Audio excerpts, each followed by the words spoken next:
चटोरी बीवी। अरे ये क्या बात हुई, बेटी खूब खाए तो भी कुछ खाती नहीं, और बहू बहू जरा सा खाने की शौकीन, तू चटोरी।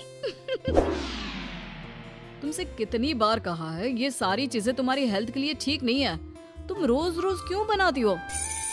रोज रोज कहाँ, कल कहाँ बना था। और वैसे भी तुम्हें तो पता ही है मुझे खाना कितना पसंद है, तो कभी कभी तो चलता है। तुम भी खाकर देखो ना कितना अच्छा बना है। एक दिन छोड़कर तो तुम रोज ही बनाती हो, कभी कभी कब हुआ? तुम जानती भी हो तुम कितना जंक फूड खाती हो। ये जंक फूड कहाँ है, इसे मैं घर पर बनाती हूँ। तुमको नहीं खाना तो मत खाओ, लेकिन मुझे तो शांति से खाने दो। और ये भाषण ना तुम अपने कॉलेज में जाकर दिया करो, यहाँ नहीं। अब इस भूखी औरत को कौन समझाए कि मैं जो बोल रहा हूँ इसकी भलाई के लिए बोल रहा हूँ, ना कि अपने लिए। शाम को, अरे बच्चों कहाँ हो, देखो मैं तुम्हारे लिए क्या लाई हूँ। मम्मी क्या लाई हो? गर्मा गर्म पकोड़े।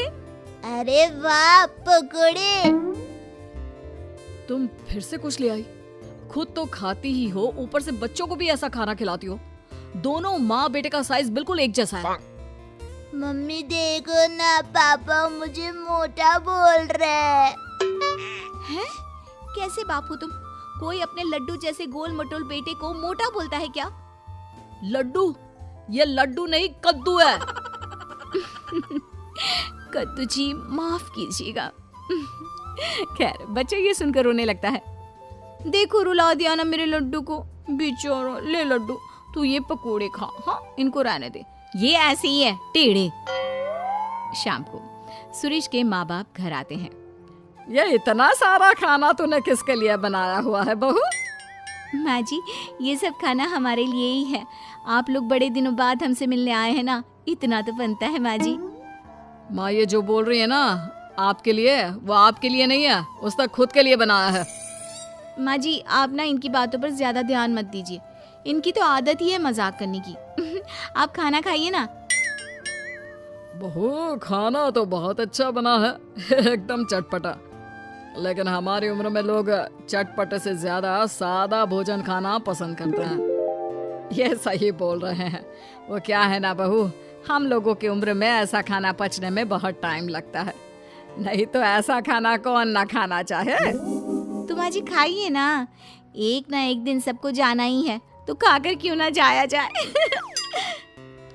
अरे ये तुम क्या बोल रही हो, होश में तो हो। अरे एक दिन सबको जाना है तो क्या सड़क में गाड़ी के नीचे लेट जाए? लगता है खाना तीखा बनाते बनाते बहू की जुबान भी बहुत तीखी हो गई है। बहू सोच समझ के तो बोला करो कि क्या बोल रही हो। माँ जी आप थोड़े दिन और रुक जाइए, मैं आपको रोज ऐसा खाना बनाकर खिलाऊंगी, फिर तो आपका पेट भी इसकी इजाजत दे देगा। बेटा लड़का है, बहू ऐसा खाना खिलाकर मेरा पत्ता जल्दी काटने का सोच रही है। भगवान बचाए ऐसी बहू से। ठीक है माँ जी, लेकिन थोड़ा खाना और तो लीजिए। नहीं नहीं बहू, मेरा बस हो गया। और ससुर जी आपको तो लेना ही होगा। अरे नहीं बहू रहने दो, मेरा भी बस हो गया। वो क्या है ना, मुझे डॉक्टर ने आजकल कम खाने को कहा है। अरे पूछना बंद करो, तुम्हें समझ में नहीं आता। वो इस खाने को खाना नहीं चाहते। ये खाना हम ही क्या, अगर कुत्ते बिल्ली को भी खाने को दोगी ना तो वो भी ना खाए, इतना तीखा है। तुम तो अपना मुंह बंद ही करो, तुम लोग नहीं खाओगे तो क्या हुआ, मेरा प्यारा बेटा जरूर खाएगा। इतने में बच्चा दौड़ कर आता है। लो आ गया, शैतान का नाम लिया और शैतान हाजिर। खिलाओ इसको और गेंडा बना दो। अरे लड्डू, ये लड्डू कद्दू में कैसे बदल गया, कितना मोटा हो गया है। सच्ची दादी मैं मोटा हो गया क्या? लेकिन माँ तो बोलती है मैं वैसा का वैसा ही हूँ, 1 इंच भी नहीं बढ़ा। अरे कितना कमजोर है मेरा बच्चा, हाय मेरा बच्चा। सच कहा, तुम्हारी माँ ने तुम्हें 1 इंच भी नहीं बढ़ने दिया, बस पेट बाहर आता जा रहा है। माँ जी ये आप क्या बोल रही हैं, कहाँ है मेरा बेटा मोटा, इसे तो तंदुरुस्त बोलते हैं। तब तो मुझ जैसे को हड्डी बोलते होंगे ना। आप सभी लोग ना मेरे बेटे और मेरा मजाक मत उड़ाइए। चल बेटा हम चलते हैं हमारे कमरे में, वहीं जाकर खाएंगे। ऐसे ही सुरेश की बीवी कुछ न कुछ नया बनाकर खाती रहती थी, लेकिन एक दिन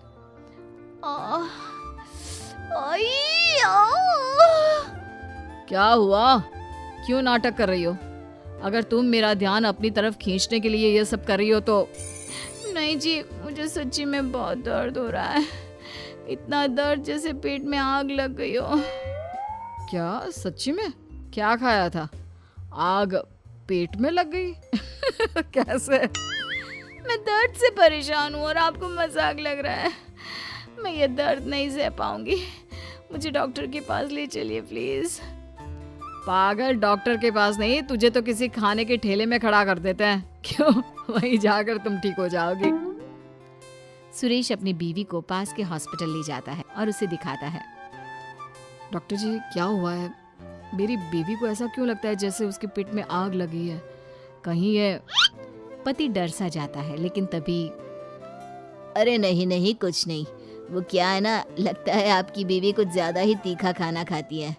अब आजकल की औरतें कहाँ ऐसा खाना खाती हैं, लेकिन अब इसी के कारण इनके पेट में इन्फेक्शन हो गया है। अच्छा, तो डॉक्टर ये इन्फेक्शन सही कैसे होगा? ये तो तीखा खाना छोड़ ही नहीं सकती। नहीं छोड़ सकती तो क्या होता है? अरे भैया, इनको तीखा और बाहर का खाना बंद करना ही होगा, नहीं तो ये इन्फेक्शन फैल गया तो अच्छा नहीं है। इसका ऑपरेशन करना पड़ेगा। फिर तो ये गजब सा फिगर है ना भाभी जी का वो अम्मी जी जैसा हो जाएगा। बाकी भाभी जी की मर्जी। नहीं नहीं, मैं मोटी आंटी जैसी नहीं बनना चाहती, पर डॉक्टर साहब, अच्छा मैं ये सब खाना छोड़ दूंगी। पति डॉक्टर को देखता है और फिर तुमने सुना डॉक्टर की बात? तुमसे कितनी बार कहा मैंने, लेकिन तुम नहीं मानी। अब कर दी ना अपनी तबीयत खराब, और खाओ तीखा चटपटा खाना। तुम अब चिढ़ाओ मत मुझे। अच्छा तुम ये डॉक्टर से पूछ कर आओ ना कि हफ्ते में एक दिन खा सकते हैं क्या। उस वक्त तो डर के मैंने बोल दिया था, लेकिन अब मुझे मुश्किल लग रहा है। यहाँ जान पर बनाई है और इसको खाने की पड़ी है। अभी भी आधी रात को मेरी नींद खराब कर तुमको अपने खाने की चिंता हो रही है। यार कुछ तो सुधर जाओ। तभी सास बच्चे को लेकर आती है। बेटा, ये छोटू भी पता नहीं क्यों पेट पकड़ कर बैठा है, जरा देख ले। अब इसे क्या हो गया? माँ, मुझे तो डर लग रहा है कि कहीं इन दोनों का ही ऑपरेशन ना करवाना पड़ जाए। अरे पर तू पैसे कहाँ से लाएगा? वैसे बहू के गहने हैं ना, उसे बेच सकते हैं हम। नहीं नहीं, मेरे गहनों की ओर ना देखना। मैं वादा करती हूँ, मैं चटोरे खाने की ओर नजर भी नहीं लगाऊंगी। मम्मी, ये आप क्या कह रही हो?